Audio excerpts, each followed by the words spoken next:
Bienvenido a la clase. Esta va a ser la lectura número 17, parte 1. Y antes de continuar aquí hablando de la llenura del Espíritu Santo, permíteme recordarles a ustedes que estamos al fin del semestre. Para esta altura ya deben de haber tenido completamente leído, mis hermanos, de página 100, del libro del Dr. Riley, de página 133 hasta 143. Completamente, hasta ahí, tener este libro ya completamente, mis hermanos, ya leído y estudiado. Y del libro del doctor Sproul, ya debe tener allá leído, mis hermanos, todo lo necesario de este libro también. Por favor, manténgase al día, mis hermanos, en su lectura y recuérdese que ya van a recibir el examen de esta clase, mis hermanos, y es importante entregarlo al tiempo. Al tiempo. Tengo exámenes, hermanos, que están entrando de varios países y en cada lugar tengo una fecha en cual se debe entregar, y la razón es porque yo estoy recibiendo otros exámenes de otros alumnos y de otros pastores de otros países. Amén. Solo quiero recordar eso. Vamos a regresar hablando y terminar y tratar de concluir aquí, en cual no creo que lo vamos a poder concluir porque es tanto, pero a la misma vez les voy a entregar a ustedes todas las notas y así lo pueden estudiar a la parte. Cuán fácil, mis hermanos, y corriente nos resulta, mis hermanos, fijar nuestras propias metas y actuar según nuestros propios móviles y ir, mis hermanos, en pos de nuestros propios deseos sin jamás pedirle a Dios que sobre todas las cosas se haga su voluntad. Y ese es el problema. La gente no está interesada de la voluntad de Dios. Ustedes planean sus vidas, planifican sus vidas, tienen sus proyectos, sus metas, sus deseos. Y luego, ya que lo ha desarrollado todo, le pide al Señor, ahora Señor, bendice esto. Sin nunca haber consultado con Él. Y es una mala costumbre que yo digo que la mayor parte de la iglesia se encuentra. Cristo nos pide que renunciemos al trono de nuestras vidas y permitamos que nos gobierne en todo cuanto somos y hacemos.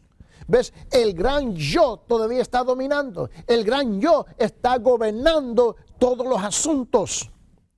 La Biblia dice en 2 Corintios en capítulo 5, en versículo 15, 2 Corintios capítulo 5, versículo 15 dice, por todos murió para que los que viven, dice, ya no viven para sí, sino para aquel que murió y resucitó por ellos. Permíteme unas preguntas. ¿Nos hemos percatado de qué manera total y trágica el pecado ha dominado nuestras vidas?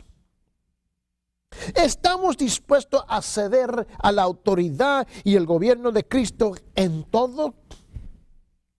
Debemos entender que el Espíritu Santo está en nosotros y Dios quiere que nuestras vidas sean controladas por Él. Pero también debemos entender que nuestro pecado es notorio en todas sus dimensiones. Y sobre todas las cosas debemos responder al interrogante crucial de saber quién controla nuestras vidas. Pregunta, ¿nosotros o Cristo? ¿Quién está controlando nuestras vidas? ¿El Señor o el yo? Solamente cuando entendamos estas cosas podremos dar el segundo paso. Y por fin llegamos al segundo paso, sumisión. Hasta este punto hemos hablado del entendimiento, la comprensión de la realidad del estado real del creyente. Y ahora llegamos a la sumisión. Aquí el segundo paso a dar para ser llenados por el Espíritu Santo es lo que hemos dado en llamar la sumisión. ¿Qué queremos significar con ello? La sumisión. Por sumisión entendemos que renunciamos a nuestros propios caminos y buscamos por sobre todas las cosas someternos a Cristo como Señor y ser gobernados por Él en todos los aspectos de nuestras vidas. La importancia de lo que acabamos de afirmar surge claro de lo que dijimos anteriormente sobre la manera en que el pecado bloquea, mis hermanos, y obstaculiza el control del Espíritu en nuestras vidas. La esencia del pecado es de hacer nuestra propia voluntad. Es decir, colocarnos nosotros en el centro de nuestras vidas, dejando a un lado a Cristo. ¿Qué tan en común y corriente es ese asunto? Es ese asunto en la vida de muchos de los creyentes hoy en día. La manera de ser llenado, mis hermanos, controlado y dominado es colocar a Cristo y no a nosotros en el centro de nuestras vidas. Y eso solo ocurre en la medida en que nos sometemos a Él. Y esta es la clave. Esto solamente ocurre en la medida en que nos sometemos a Él y reconozcamos su señorío sobre nuestras vidas. Pregunta: ¿y cómo se hace en realidad en nuestras vidas esa sumisión? Hay en nuestra opinión dos pasos a dar. Que habla de dos pasos para entregarnos y someternos a Él. El primer paso es de la confesión y el arrepentimiento. Mencionamos hace poco que una de las cosas que debemos entender es la profundidad de nuestro pecado. Y yo creo que la mayor parte de los creyentes no tienen un entendimiento profundo de sus propios pecados. Pero tenemos que ir más allá de la simple comprensión. Debemos confesar a Dios nuestros pecados y arrepentirnos de haberlos cometido. Muchos reconocen que son pecadores y hasta que nos pueden decir cuáles pecados en particular constituyen para ellos un problema. Son capaces de sentir tristeza a causa de sus pecados y quisieran ser diferentes. Pero jamás se produce cambio alguno. ¿Por qué? Porque nunca han confesado sus pecados a Dios y ni se han arrepentido de los mismos. Hay una diferencia real, una tremenda diferencia real entre confesión y arrepentimiento. Confesión y arrepentimiento son dos conceptos muy, muy distintos. Pero pensamos que la Biblia nos ve íntimamente relacionados. A pesar que son distintos, están íntimamente relacionados uno con el otro. Como los dos lados de la misma moneda, la confesión es el reconocimiento de la existencia del pecado en la vida de uno. Es admitir ante Dios que sabemos que somos pecadores. ¿Por qué? Porque hemos cometido ciertos pecados conocidos por nosotros. Lo maravilloso de todo esto es que Dios ha prometido perdonarnos si nos volvemos a Él en humilde confesión. Te recuerdo lo que dice la palabra de Dios en 1 de Juan, en capítulo 1. En 1 de Juan, capítulo 1. Dice, mis hermanos, en versículo 9, note lo siguiente: si confesamos, si me pongo de acuerdo con lo que Dios dice de mi persona, de mis pecados y de lo que Él desea y lo que Él ha hecho por pagar el precio de mis pecados, si confesamos, nos ponemos de acuerdo con lo que Él dice, nuestros pecados, Él es fiel y justo para perdonar, ¿qué? Nuestros pecados y limpiarnos de toda maldad. Ahora, confesar es una cosa, arrepentimiento es otra cosa. Arrepentirse significa renunciar al pecado. Renunciar al pecado. Confesar el pecado y renunciar al pecado son dos asuntos muy distintos. En el griego, idioma en cual se escribió originalmente el Nuevo Testamento, la palabra arrepentimiento significaba un cambio de mentalidad completo y total. Un cambio de mentalidad completo y total. El arrepentimiento no consiste solamente en sentir cierta tristeza por haber pecado. Eso se nombra remordimiento o una simple confesión a Dios. Arrepentirnos de nuestros pecados es apartarnos de ellos y volvernos a Cristo y a su voluntad. Si yo dejo de pecar, confieso mi pecado, dejo de pecar y cambio mi mentalidad completa y total de involucrarme con eso y me volteo, ¿no? Y voy con el Señor y me someto con Él, que el Señor gobierna mi vida y me someto a Él. Si hemos sido culpables de malos pensamientos, renunciamos de ellos cuando nos arrepentimos por habernos, mis hermanos, ¿qué? Por habernos detenido y tomamos la firme determinación por la gracia de Dios de llenar nuestras mentes con cosas que lo honran a Él. Yo necesito un cambio real.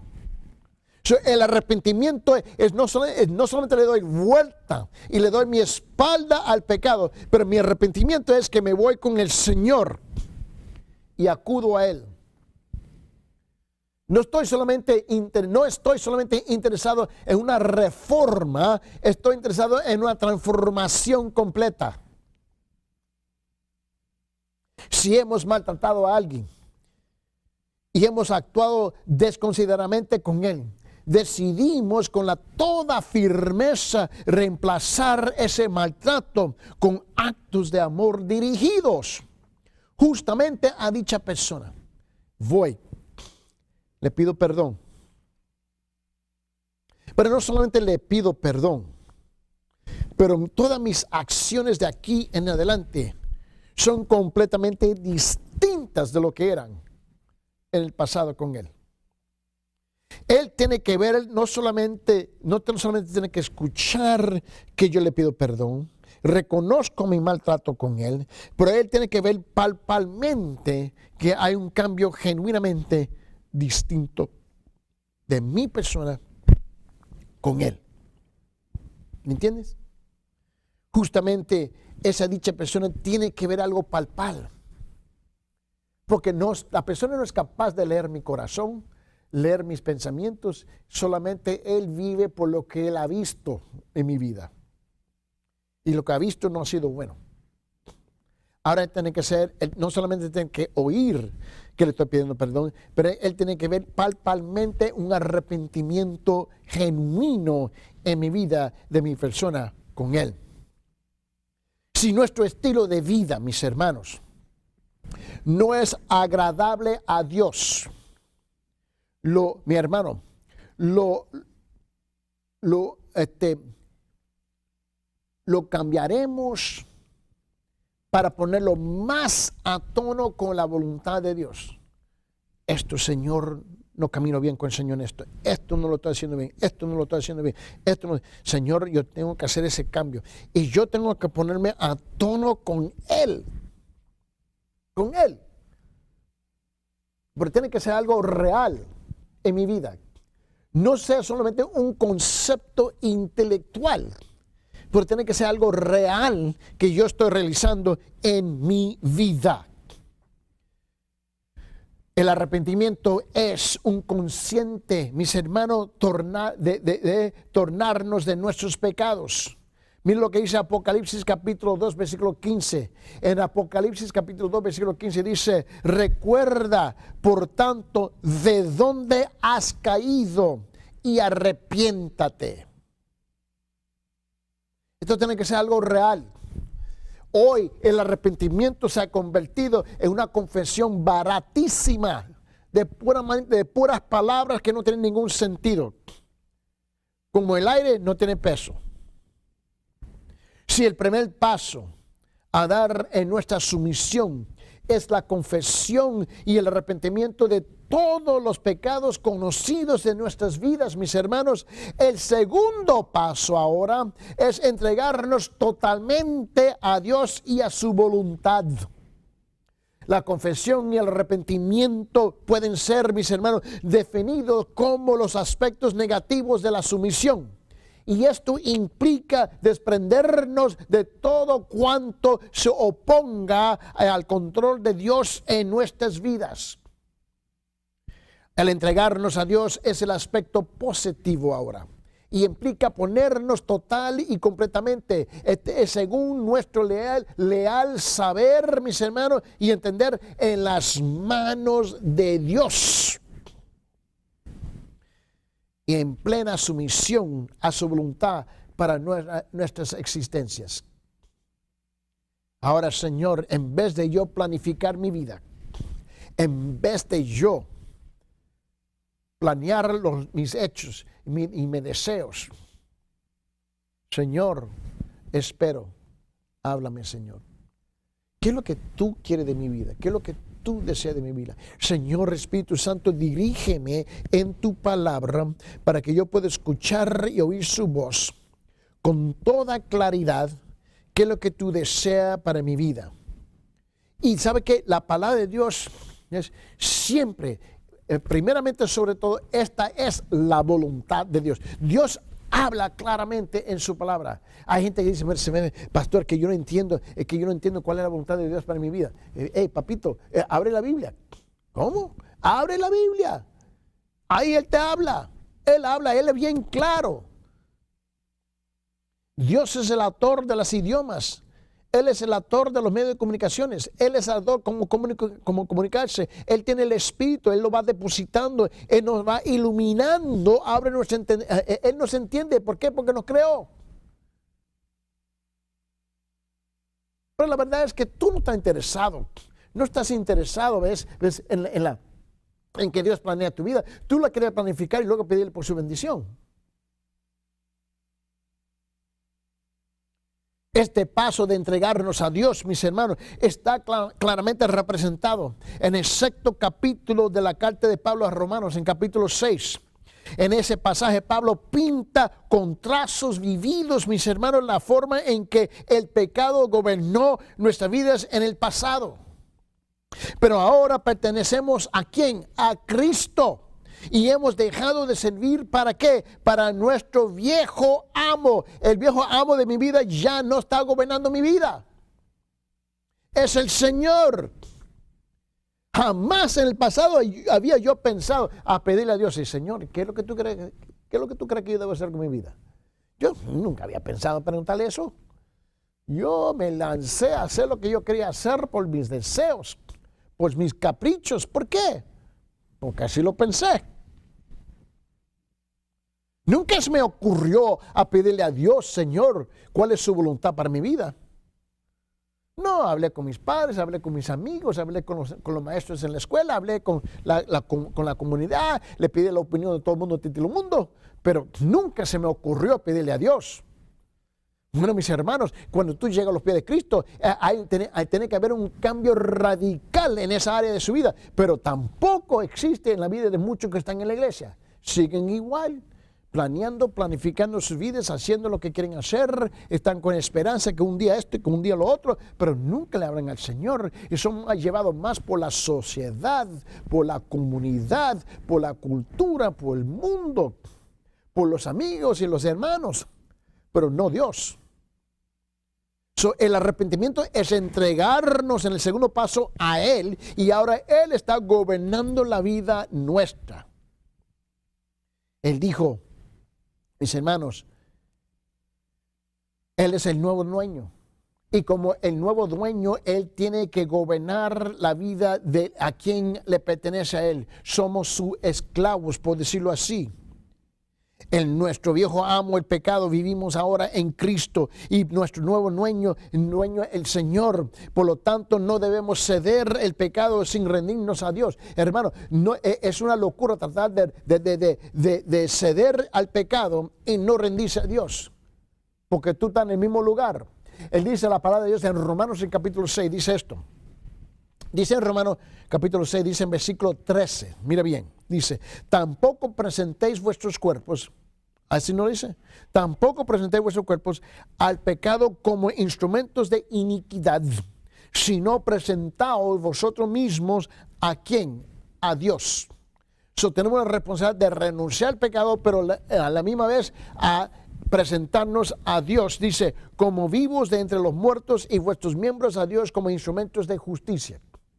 Es fácil renunciar a un pecado, mi hermano, pero si no te rindes a las manos de Dios, tú quedas en el mismo lugar. A continuación, Pablo escribe diciendo que hemos sido liberados de la esclavitud del pecado y no pertenecemos más al pecado. Hemos cambiado de dueño, por decirlo así. De la misma manera que un esclavo en el primer siglo podía ser vendido y pasaba de ser propiedad a otro dueño, así nosotros hemos sido comprados con la sangre del Señor Jesucristo. Y ahora pertenecemos a Dios, porque en ese mismo libro de Romanos, él dice esto en capítulo 6, de versículo 18, él dice, libertados del pecado, veniste a ser o habéis hecho siervos de la justicia. Míralo, léelo en su contexto. Ni tampoco presentéis vuestros miembros al pecado como instrumentos de iniquidad, sino presentaos vosotros mismos a Dios, en versículo 13, como vivos de entre los muertos y vuestros miembros a Dios como instrumento de justicia. Pero ahora, vete 5 versículos más para abajo, al versículo 18, y mira lo que él dice, ni presentéis, ahora te dice, ni presentéis los miembros de vuestro cuerpo al pecado como instrumento de ¿qué? De iniquidad, dice, sino presentaos vosotros mismos a Dios como vivos de entre los muertos y vuestros miembros a Dios como instrumentos de justicia. El original griego de las palabras que dice en la versión Reina Valera, que traduce presentaos vosotros mismos a Dios, tiene un preciso significado. El pensamiento ha sido traducido de diversas maneras en otras tantas versiones. Entrégase a Dios es una. En la versión popular, ofrecemos vosotros mismos a Dios en la Biblia de Jerusalén. Pero el pleno significado de la palabra presentarse o entregarse es ponerse a entera disposición de alguien. Y eso es lo que decía, yo me tengo ahora que presentar a la disposición completamente al Señor y solamente a Él. Y Él se encargará. Pero el problema es que tú y yo no lo queremos hacer. ¿Por qué? Porque cuando te hago la pregunta, ¿quién gobierna nuestra vida? ¿El yo o Cristo? La verdad es el yo que gobierna y Cristo de vez en cuando.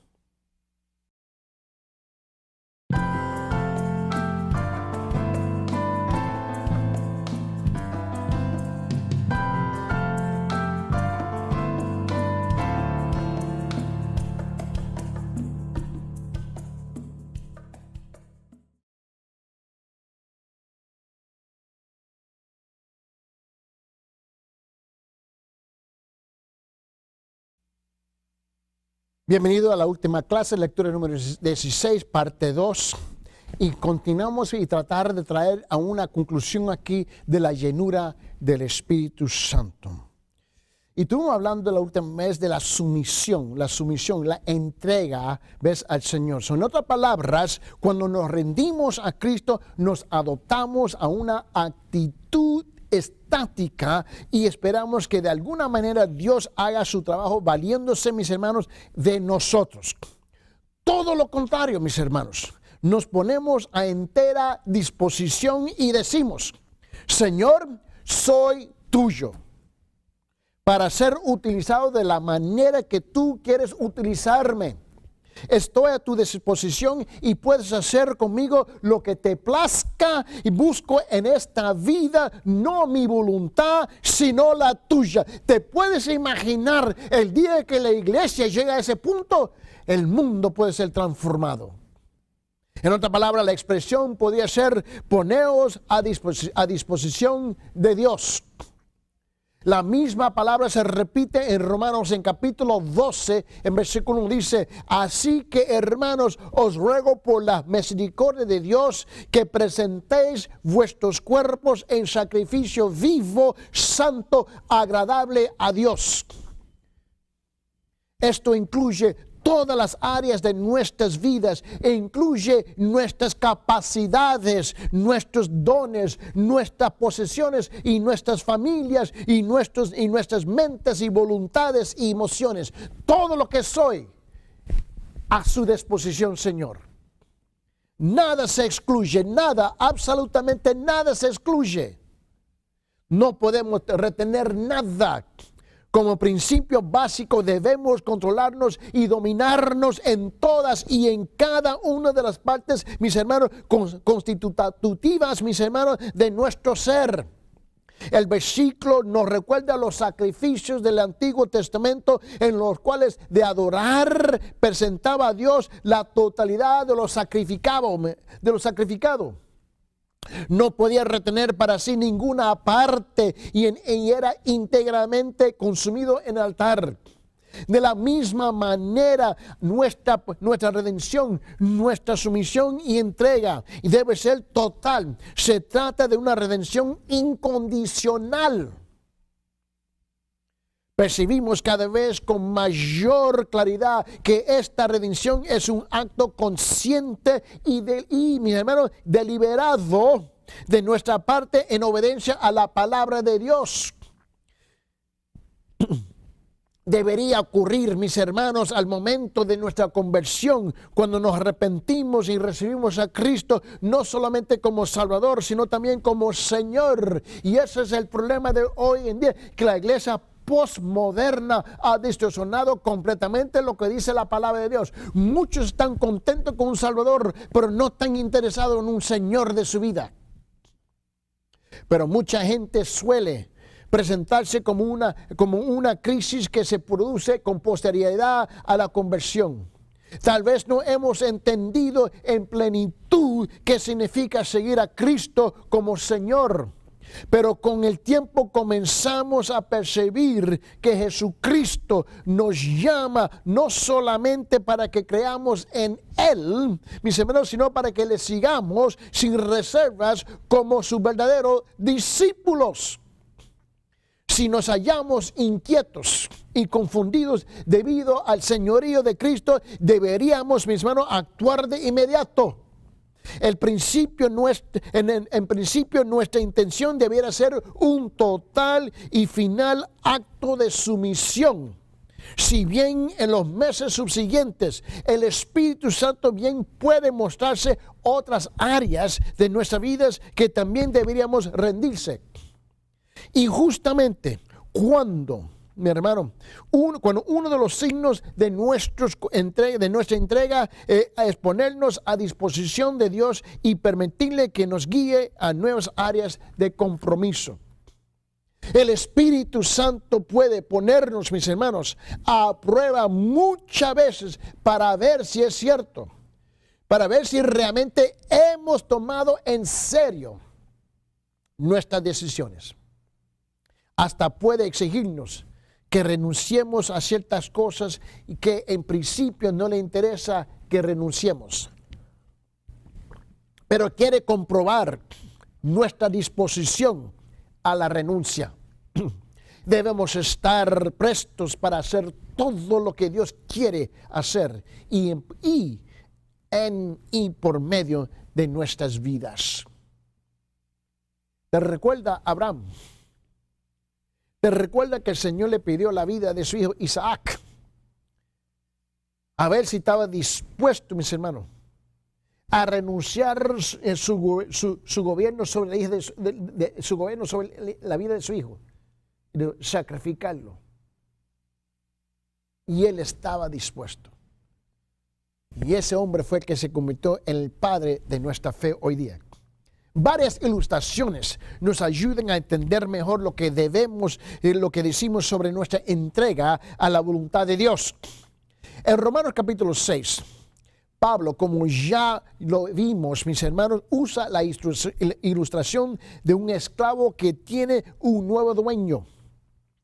El profesor y gran teólogo William Barclay nos llama la atención sobre el verdadero alcance y significado de la analogía de Pablo. Ahora, escuche lo que William Barclay dice, escúchelo bien.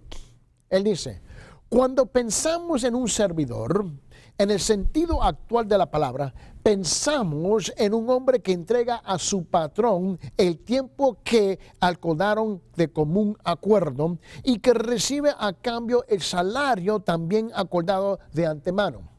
Durante ese periodo o lapso está a disposición de su patrón y a sus órdenes. Pero una vez cumplido el horario del trabajo, está libre de hacer exactamente lo que le venga en gana. Pero en la época de Pablo, la situación, mis hermanos, la situación del esclavo era totalmente diferente. Ni un minuto de tiempo le pertenecía. No disponía de un solo momento libre. Cada momento de su tiempo pertenecía al amo.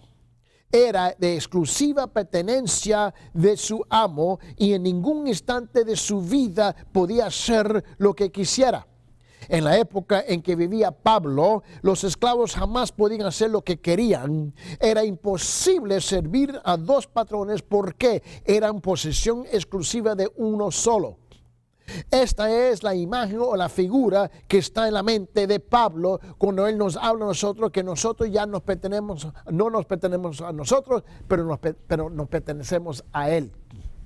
La comparación entre el esclavo y la época de Pablo y el cristiano no es exacta como Pablo mismo dice, porque el creyente es en cierto sentido la persona más libre que hay, ya que conoce la libertad espiritual en Cristo. Pero por otra parte, somos llamados a pertenecer a Dios y a ser su pueblo. Somos llamados a estar, mis hermanos, ¿a qué? A su disposición, listos y prestos a cumplir con su voluntad.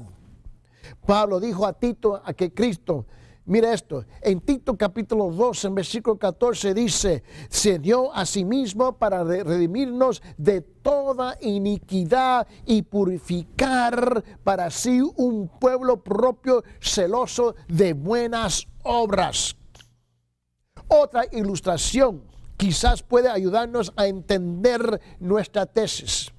El principio de la entrega a Cristo semeja el compromiso de los novios a unirse en matrimonio. Se crea una nueva situación que se transforma en una realidad imperecedera. En principio es un acto completo y final. Una vez repetidos los votos y consumado el matrimonio, están casados de hecho y de derecho, pero, y esto es algo crucial aquí, en la práctica, los cónyuges descubren que sus vidas se desarrollan en una permanente entrega y renuncia mutua de acuerdo con el nuevo hecho de su mutuo compromiso matrimonial. Dos personas no son menos casadas porque hay defectos en sus vidas o se plantean problemas en su diario vivir. Por el contrario, ambos crecen y aprenden cada vez más lo que significa amarse mutuamente y ajustarse los resortes como resultado de ese amor. De la misma manera, a lo largo de nuestro peregrinaje espiritual, vemos pecados que estropean nuestra relación con Dios. Pero en el fondo hay una entrega que busca ascender a más elevados niveles de vida, basados en una plena y total entrega y redención al Altísimo. Yo tengo unas preguntas, 5 preguntas en particular. ¿Has sometido alguna vez tu vida a Dios? ¿Le has confesado tus pecados y te has arrepentido de la manera que mejor sabes hacerlo? ¿Hay pecados en particular que constituyen obstáculos en tu plena entrega? ¿Hay pecados que ni siquiera has comenzado a admitir? Y sobre todas las cosas, ¿le has dicho a Dios en la forma en que mejor sabes hacerlo, que deseas que se cumpla su voluntad en tu vida, sea cual fuera esa voluntad. Hay quienes sugieren que debiéramos orar a Dios pidiéndole que nos llene con el Espíritu Santo, si bien puede ser una oración válida. Personalmente no vemos ejemplo de esto en el Nuevo Testamento.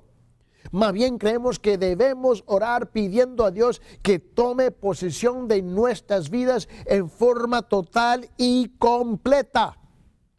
Debiéramos orar pidiéndole ser vaciados del gran yo, que se manifieste en amor a uno mismo, en terquedad y en desmedida ambición, y colocarnos integradamente a disposición de Dios.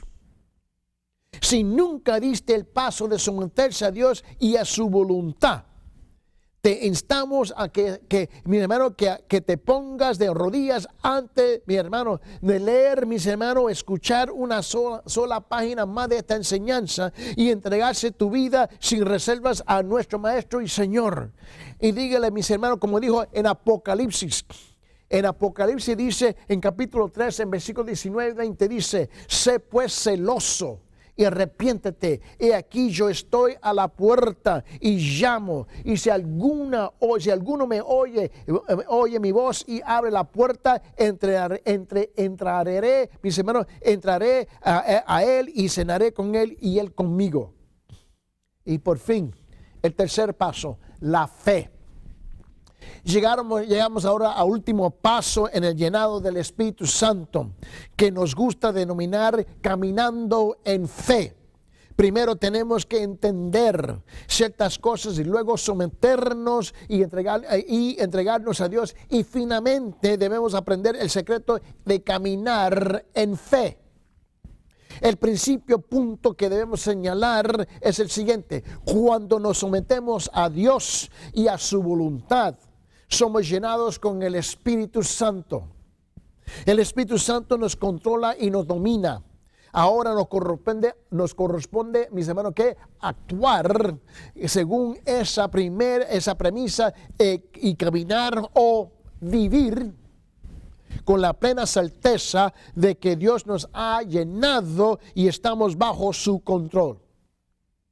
El apóstol Pablo dice con las siguientes palabras, dice esto en Romanos capítulo 6, versículo 11, no escuche bien: así también vosotros consideraos que muertos al pecado, pero vivos para Dios en Cristo Jesús, Señor nuestro. El vocablo, mis hermanos, en griego que traducimos consideraos, se utilizaba a veces en operaciones, mis hermanos, contables o en matemáticas. Luego de una transacción comercial, por ejemplo, se computaba la cantidad de dinero y se asentaba en los libros. La anotación en los libros certificaba que se había realizado la transacción y efectuado el pago. Ahora bien, cuando nos entregamos a Cristo y le seguimos como Señor de nuestras vidas, sabemos que algo ha ocurrido. El Espíritu Santo ha sentado sus realidades en nuestras vidas para guiarnos y fortalecernos. Ahora hemos de andar en fe, considerándonos muertos al pecado y vivos en Dios. Somos llenados con el Espíritu. Ahora hemos de vivir a la luz de esa verdad. Y esto no es fingir o aparentar, es actuar basados en las promesas de Dios. Escuche bien, al gran doctor y teólogo John Stott lo expresa de la siguiente manera. Escuche cómo él lo dice, hablando de este concepto en griego: consideraos, considerar. Escuche sus palabras. Considerar de ninguna manera es fingir. No se trata de exacerbar o estimular nuestra fe para creer algo que no creemos. No hemos de pretender que nuestra vieja naturaleza ha muerto cuando sabemos perfectamente bien que no es así. Simplemente se nos llama a considerar esto no para fingirlo, sino para ejecutarlo. Es un hecho, mis hermanos, y tenemos que asirnos a Él. Tenemos que permitirles a nuestras mentes juguetear con estas verdades. También tenemos que meditar en ellas hasta captarlas en toda su total significación. ¿Puede una mujer casada vivir como si fuera una niña soltera? Bueno, si se supone que puede hacerlo, no es totalmente imposible. Pero dejemos de que palpe el anillo que está en el dedo anular, símbolo de una nueva vida, símbolo de su identificación con su marido. Dejemos que recuerde quién es y ha de vivir de conformidad con su nuevo estado. Nuestras mentes deben captar de tal manera el hecho y la significación de nuestra muerte y la resurrección con Cristo, que resulte impensable, mis hermanos, un retorno a la vieja vida. A un cristiano que ha nacido de nuevo no debe ocurrirse volver a su antigua vida más de lo que un adulto puede pensar en volver a la infancia. Un hombre casado a su condición de soltero, ni un preso que ha cumplido su condena volver a la celda de su prisión. Si hemos llenado los requisitos escriturales para ser llenados con el Espíritu Santo, especialmente el arrepentimiento y la sumisión que hemos mencionado, podemos decirnos a nosotros mismos que por fe sabemos que hemos sido llenados con el Espíritu Santo. Nunca conocimos a nadie del cual creyéramos que estaba lleno con el Espíritu Santo, que se jactara sobre ello o que llamara a la atención sobre su persona. Si estamos llenos con el Espíritu Santo, otros lo notarán muy pronto, porque las personas así llenadas producen el fruto del Espíritu Santo en sus vidas. Pero hasta es posible que ni siquiera seamos conscientes de este hecho. En realidad, algunos de los más grandes santos de Dios han sostenido, mis hermanos, que mientras más estrechamente se alegaban a Cristo, más pecadores se sentían. Nuestro amigo y compañero, mis hermanos, dijo una vez: el Espíritu Santo no vino para establecer su presencia, sino crear conciencia de Cristo. De ahí pues que cuando afirmamos, mis hermanos, a nosotros mismos que estamos llenos del Espíritu, significa que todos los pecados y obstáculos conocidos han sido quitados, y entonces sostenemos por fe que estamos llenos. Al arribar a este punto, hay varias cosas que debemos recordar. En primer lugar, debemos recordar que el llenado del Espíritu Santo no es cosa de sentimientos, sino de fe. Podemos acusar o no una fuerte sensación de intimidad, mis hermanos, con Dios cuando somos llenados.